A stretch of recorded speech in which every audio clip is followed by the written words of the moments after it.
dan saya tidak ada klaim, Bang. Jadi kalau tadi disampaikan bahwa saya mengklaim MK berubah karena pernyataan saya, bisa diputar lagi videonya, nanti ditonton lagi.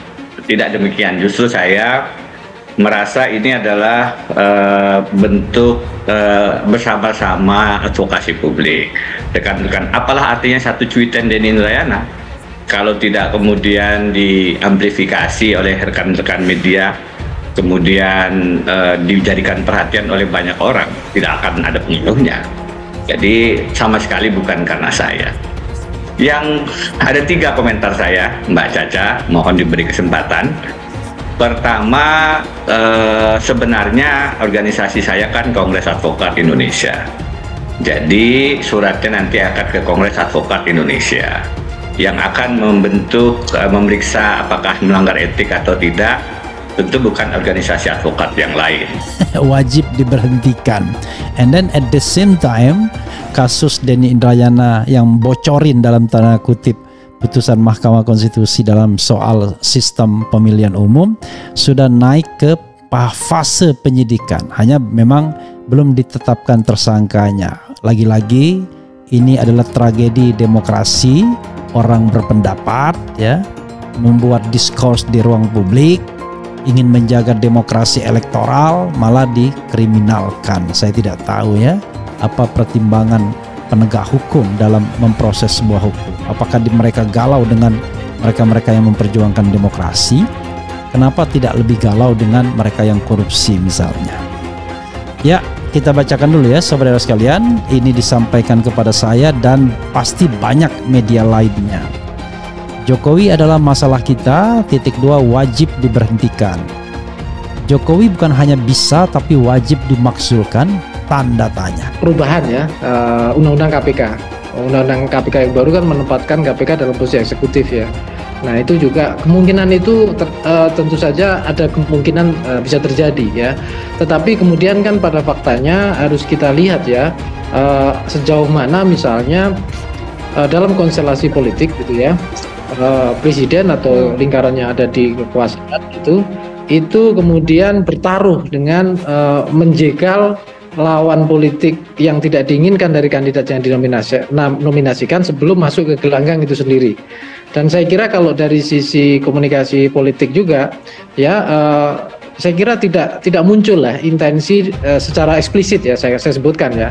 Tentu komunikasi itu kan ada 2, ada yang dikatakan, ada yang tidak dikatakan. Nah kita pakai parameter yang panggung depannya yang tidak yang muncul ke permukaan itu tidak ada ya intensi untuk menjegal itu saya lihat. Tetapi bukan Ikadin, bukan Pradi, bukan AAI. Jadi kalau boleh sesama organisasi advokat, mari kita saling menghargai, saling menghormati, berikan kesempatan kepada teman-teman KAI, Bang Palmer, untuk memeriksa ini secara, tentu mereka akan juga, teman-teman juga akan memeriksa secara independen, profesional. Kalau ini dilaporkan ke anggota Bang Palmer, AAI, kami pun akan menahan diri untuk berkomentar, karena kami menghargai organisasi Bang Palmer yang juga otonom, pasti juga punya kemandirian. Mari kita sama-sama hargai organisasi advokat masing-masing. Saya adalah anggota Kongres Advokat Indonesia. Itu yang pertama.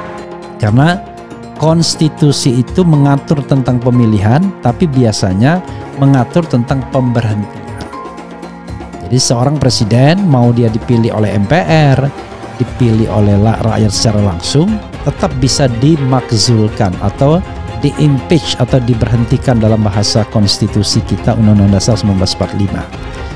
Oke, berikut 3 logika sederhana pelanggaran Jokowi yang masuk delik pemakzulan. Pertama, Jokowi patut diduga melakukan korupsi memperdagangkan pengaruh. Ini namanya trading in influence ya. Oke, kasusnya adalah yang dilaporkan Ubedillah Badrun. Ubedillah itu Ubedillah biasa, nggak pakai i ya, nggak pakai i. Ubedillah Badrun pada 10 Januari 2022. Ini ulang tahunnya Rocky Gerung. 10 Januari ini. Oh bukan ya, Rocky Gerung 20 Januari ya. 10 Januari itu Hadar Nafis Gumai, mantan anggota KPU. Bahwa peluang itu terbuka, saya kira itu masih kemungkinan juga bisa terjadi dengan misalnya logika dan skenario kayak tadi, misalnya KPK kemungkinan digunakan tuh saya baca di poin ketiga itu statementnya Bung Denny, menguasai menggunakan KPK. Ada juga potensi ke poin keempat dan sampai juga ke 9 ya. Tetapi begini juga, harus kita lihat dengan kondisi objektif ya. Saya misalnya pakai dalam analisis komunikasi politik. Kalau misalnya ya kontestasi ini anggap saja misalnya rezim yang ada itu menjegal ya kandidat yang tidak disukai sebelum masuk gelanggang. Saya kira itu justru akan merusak reputasi kan gitu. Merusak reputasi dari katakanlah bisa juga Pak Jokowi di situ gitu ya, atau orang-orang di lingkaran sekitarnya juga. Dan saya kira juga tidak mungkin beliau-beliau dan mereka itu bertaruh ya dengan cara seperti itu. Denny Indrayana sebut para buzzer Jokowi kini sedang murka sebab uang pembayaran belum juga cair. Dikutip dari polhukam.id, untuk kesekian kalinya pakar hukum tata negara Prof. Denny Indrayana kembali melakukan serangan ke kubu pemerintah atau Presiden Joko Widodo dengan pernyataannya di saat merayakan Lebaran Haji di Australia. Kali ini, Denny Indrayana menyindir para pegiat media sosial pendukung pemerintah atau Presiden Jokowi atau buzzer Jokowi yang disebutnya buzzer RP. Saat ini sedang marah dibakar angkara murka.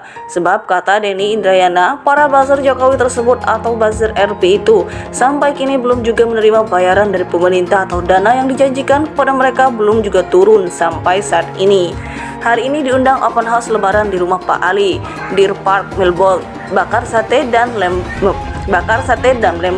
Maknyos, sebenarnya pengen bakar yang lain juga, tapi hati para buzzer RP kelihatannya sudah hangus dibakar angkara, sedang dana belum turun juga.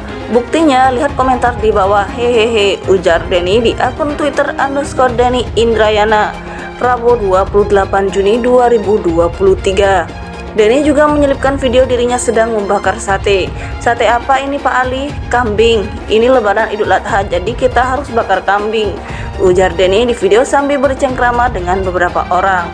Selamat Hari Raya Idul Adha sambil menikmati sate, sambil bersilaturahim, kata Denny. Sontak cuitan Denny Indrayana yang menyindir para buzzer RP di saat merayakan Lebaran Haji dikomentari beragam oleh netizen. Sebagian ada yang mengecamnya, sebagian juga mendukungnya. Makna Hari Raya Idul Adha itu ikhlas Pak, bukan kompor, ujar _Deki Trianto. Penebar fitnah mulai lagi bikin hoax. Siapa yang menebar fitnah? Dia sendiri yang menjadi kayu bakarnya. Profesor kok dungu kemplu, kok profesor, tambah _Nopsi Abadi. Sudah gendut bulat kayak gantong, masih aja makan daging bakar. Entar juga mati kena serangan jantung, dasar pengecut. Balik lo ke Indonesia, jangan berlindung ke ketiak orang barat, tambah _Gogo. Anda makin hari makin gak mutu, penyebar hoax, semoga polisi cepat menangkap Anda, kecam _JF. Biarkan mereka yang terbakar karena niat jahatnya sudah terbongkar, mending rapatkan soft untuk 2024, kata _Haris Suwarso.